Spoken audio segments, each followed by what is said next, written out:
Hey guys, welcome back to the channel. Today we have my 1999 Ford Ranger, and I've had some issues with my suspension. Specifically, I've lost the bushing. The bushing's hanging out of that shock absorber. This truck has close to probably over 300,000 miles on it. So yeah, we're gonna change that out. It should be straightforward. But we'll show you how to do that when we come back.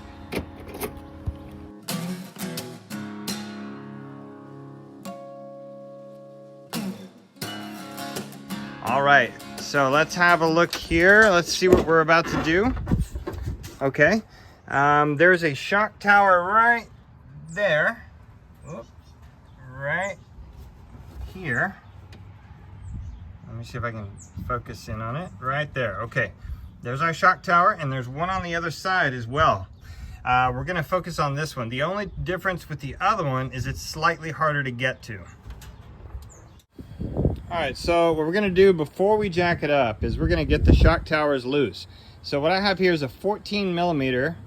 It's a 14 millimeter deep well socket. And the reason why it's deep well is because I have a protruding stud coming out of it, all right? Now, when you use an extension close to the battery, you got to be really careful because your terminal can hit the wrench and it can go to ground through what you're working on.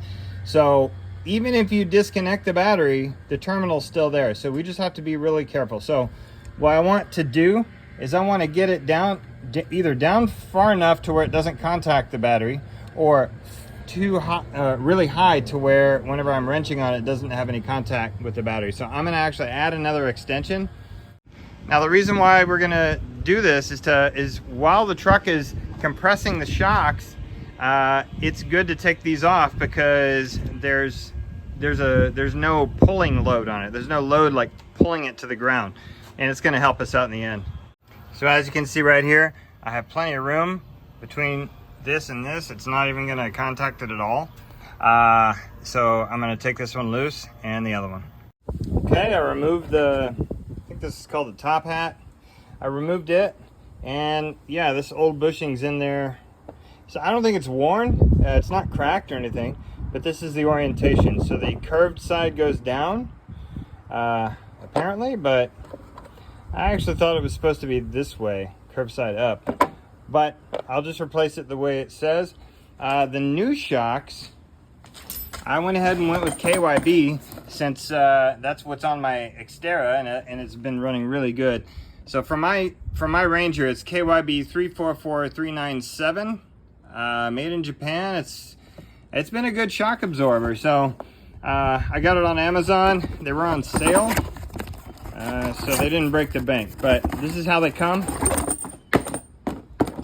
This is the unboxing. I've never seen it, and then let's see what it comes with. Hopefully it comes with that. Yep, it does. It comes with that polyurethane top shock mount, and I believe there's I'm sorry, right here, the polyurethane top shock mount, and it also comes with the one that goes inside, and new hardware. All right, so as I jack it up, hopefully it stays focused. I want that threaded nut to sink down. It looks like it is. Okay, so these are 12 millimeters. I'm sorry, 13 millimeter. Again, with a deep socket.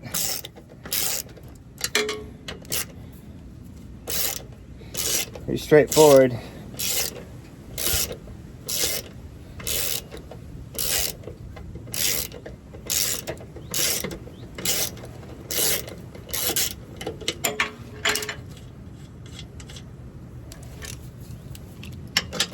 And I believe those are welded in there, so, whoops, sorry about that. No need to, well, is it turning? No, they're welded in. Okay, so it should pretty much fall out now. But there's an access. See there? It's, oops, sorry about that again.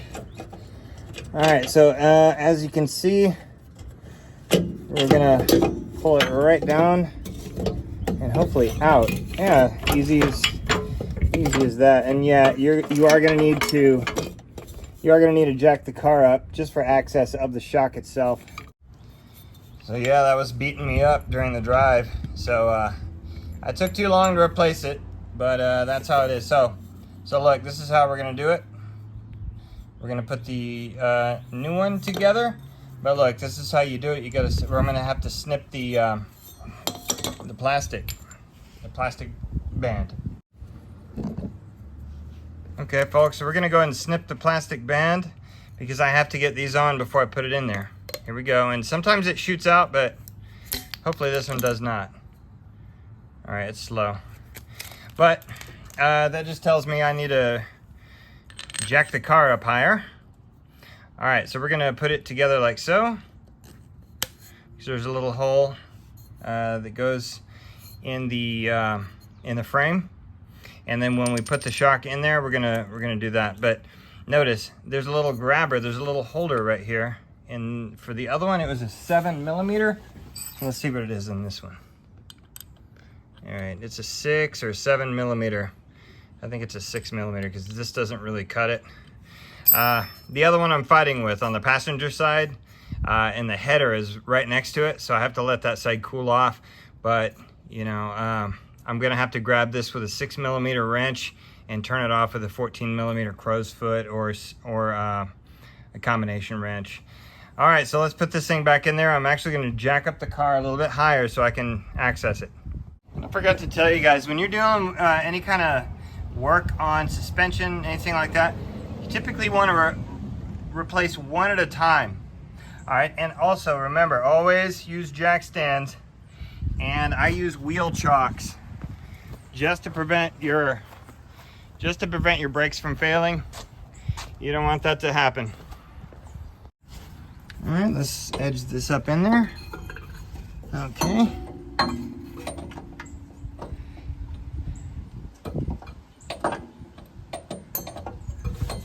And what I'm doing is I'm looking through the shock.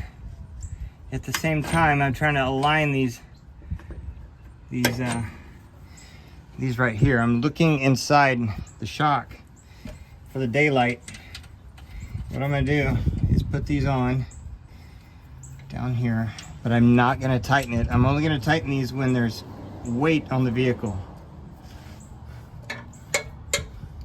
I'm gonna tighten to where they don't do that, but I'm not gonna secure them until the weight is placed on the ground again with the vehicle.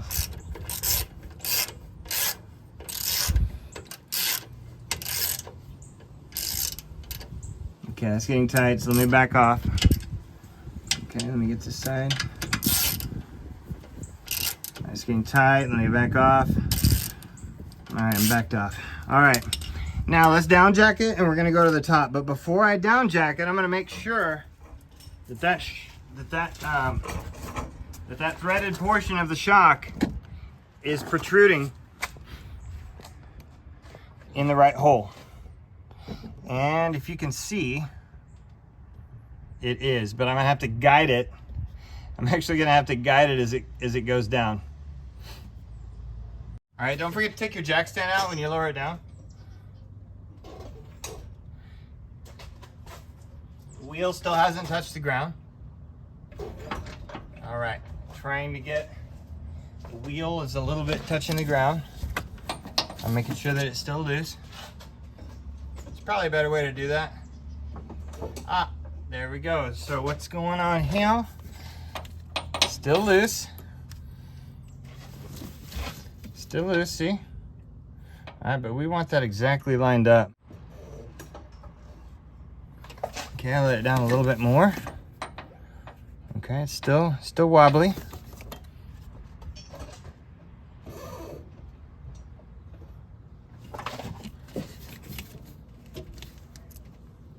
Okay, still wobbly, but it's got some tension on it, you see? What my plan is to get that exactly lined in, exactly in the middle of that hole.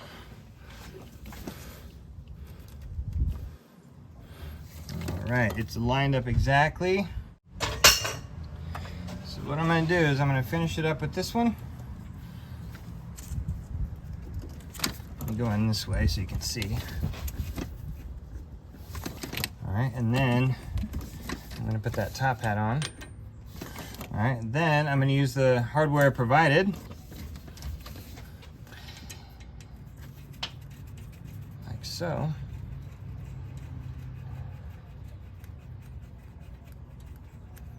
Okay, and this looks like it to be about a 16 or 17 millimeter now, maybe 15. So let's check. Okay, it's a 17 millimeter with a new KYB. All right, it hasn't started turning the shock tower yet. Not sure what the torque rating is on these, but you know, you're forcing it against a polyurethane bushing. So you know what, I'm gonna get a crow's foot. It's probably the best way to do this. All right, now that it started turning, I'll go ahead and get in there with this wrench to prevent it. And it's pretty tight, so that's it right there. It's tight. But as you can see, it still spins. Now the next thing you're gonna do is follow up with below the truck and finish up those two nuts. And again, they are 13 millimeter. So let's go down there. So now the weight is safely on the truck, lowered, you can finish tightening these. So tighten these until they stop and give it a little bit more. Mine are pretty tight. I will look up the torque rating for you, and I'll do that. But I don't want to over torque these because I can. So that was fairly straightforward. It's easy, but when you come to this side, there's a bunch of things in the way, including the header. So you need to be careful with this side.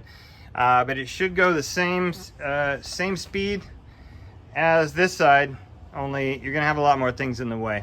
So if you like this type of content and you like to watch me fix Ford Rangers, Nissan Xteras, or any other truck or car that comes into my driveway, we'll see you next time on my channel. I Just Fix It Myself.